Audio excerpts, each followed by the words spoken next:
everyone, and welcome. It's so lovely to have you with us today. Whether you have just wrapped up a long day of teaching or you're squeezing this in between marking and dinner, thank you for being here. I'm Angelina, a French teacher.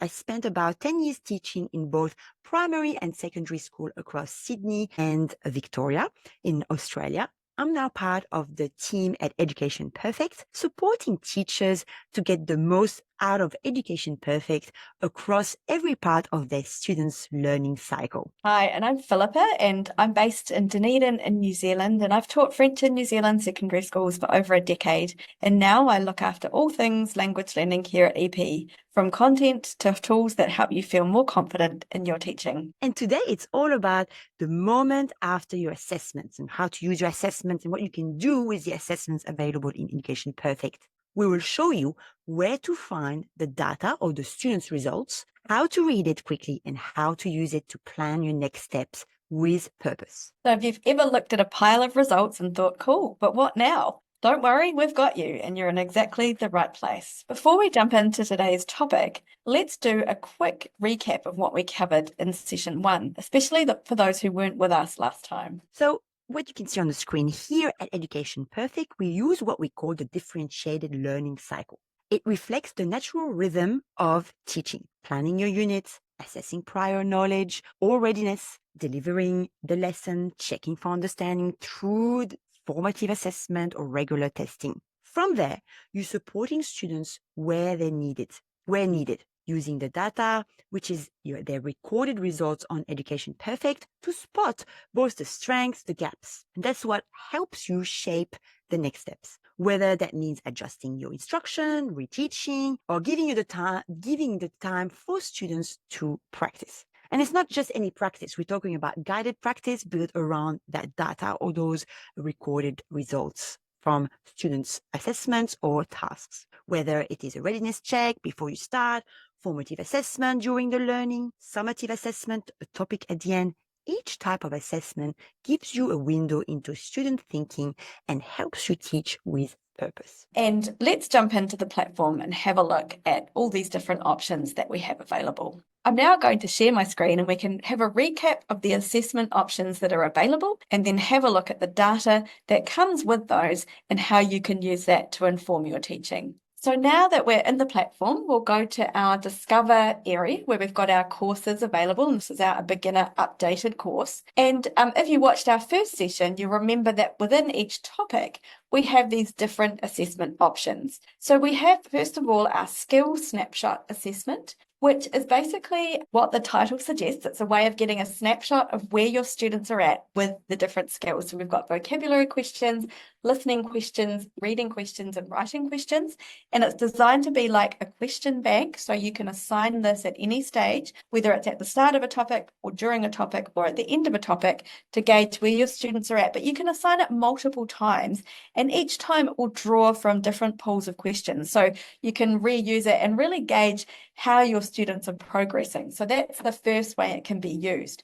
But what's really great as well is as you set those assessments at any stage in that cycle, you can then really target your instruction and practice. So for example, if you can see that from this assessment tool that students are having difficulty with a particular part of a topic or a particular skill, for example, then you can really assign them personalized practice on a section of a topic or on a skill. Or you might see from the results from the class that actually the whole class needs more instruction on a particular aspect, and therefore you can really tailor your whole class instruction or whole class practice. So it really gives you the data to be able to tailor your teaching accordingly. So that's our skill snapshot assessment, and in a minute we'll look at what that data looks like. But before we do that, I'll also just go through our authentic communication assessment options. So these are assessment tools that really assess students' writing and speaking, so their language production skills, in more authentic situations. So they have an authentic stimulus,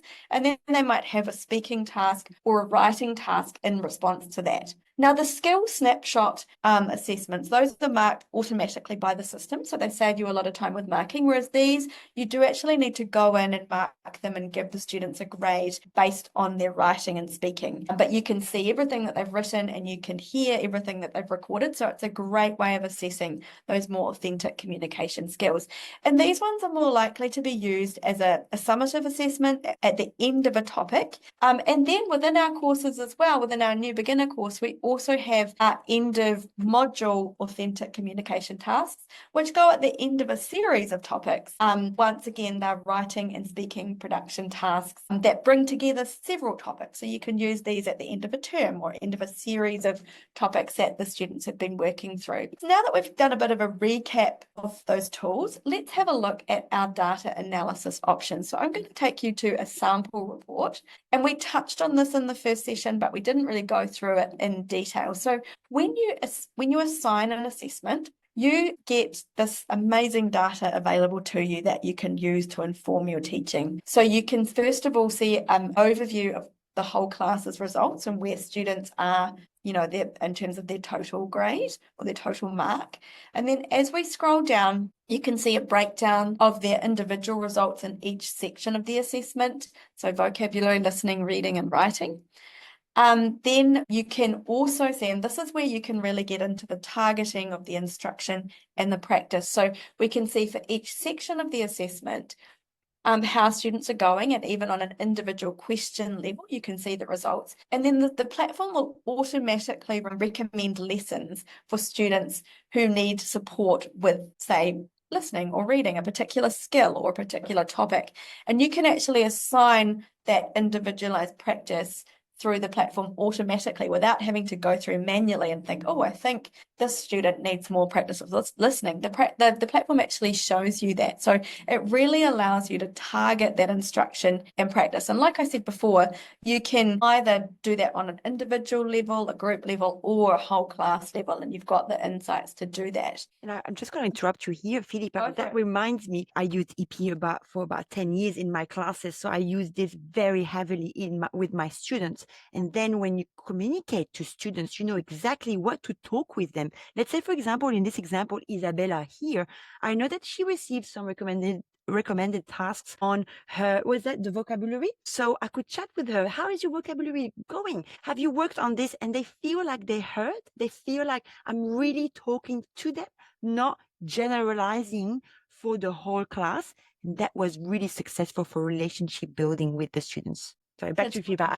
Thank you for that story. No, that's great. And I think it's also the assessment tracking tools also allow students to track their assessment progress. So each time you assign a skill snapshot, they have got that, they can see that history and they get an overview of their results. So they can actually see themselves improving as well. And I know teachers that I've spoken to about assessments have said the students that really, do these snapshot assessments multiple times, they really see results in their summative assessment tasks at the end, which is great. The other great functionality within our assessment analysis tools is this ability to compare results. So you can actually, like for example, if you've assigned one of these snapshot assessments at the start of your topic, you can then compare the results to the end of the topic, and you can see how the class is improving. You can see individual student improvements as well. So it's a really great way to track that progress. Sorry, I've got a question, just because when I go and implement Education Perfect with teachers, the common question comes is like, and what's your opinion on this, Philippa? Do we assign the same assessment, which this is what I used to do, or does it have to be with similar content when you compare two assessments like that? You get the most accurate result when it's similar content. So you can see here, this is a pre-test and a post-test, and it's actually the same assessment. So you can get a accurate result. And with our skill snapshot assessments, which are designed to be assigned multiple times, you can do the same thing. And the way that those assessments have been set up is that they've got groups of questions and it will pull a question from each group, but the groups have been designed so that although the questions are different, they're equal in nature. So, it's a very equal comparison, if that makes sense. So that's the comparing results setting, which is great. And in terms of our data analysis, we're also working on a new reporting feature, which is called snapshot reporting. And what this does is it gives you a snapshot of where students are at in relation to curriculum code. So you can actually go into it and you can see a particular curriculum code and all the results feeding into that. And that will be a combination of our snapshot assessments and authentic communication assessments will kind of feed into that curriculum grade. So that's a fantastic update that's coming soon. Thank you so much, Philippa. So once you've run your assessments, jump into the Insight tab on the left-hand panel of your screen. It's your one-stop place to see how your students are tracking overall. Click on Class Report there, which pulls together students' engagement, task completion, assessment results, and recent activity, all in the one spot. It's really useful when you want to see how things are going at a glance. And the good news, you can export everything if you'd like to dig deeper or share it with your team. You'll also find the task completion report there, which gives you a clear view of who's completed what and the accuracy average of all the tasks assigned. But the focus here is on assessments results. The more assessments students complete, the more data appears in this section. You'll see results of each student's group by topic and by student. You can also change the date, range, and export the data to help with planning and reporting. If you click on Full School Report from the Insight tab, you will get a full school view of student engagement across all your language classes. It breaks things down by student engagement, by class, so you can see how much time spent in each one, how many questions answered, attempted, etc. And if you'd like to dive deeper into a particular subject, like French or Spanish, you can filter by cohort to focus just on that. From there, you can also zoom in to see the engagement at the task level, which is super handy when you're planning for next step. Now, if we shift to the assessment section, you will see an overview of all the assessments that were assigned and which one were completed and how students performed. It's all exportable, so you can save, share, and view it at a later stage. So I hope that's given a bit more insight about our assessment and data tools and how the assessment, especially the formative assessment, can really fuel that instruction and practice and support your teaching and learning. Thank you very much, Philippa. This is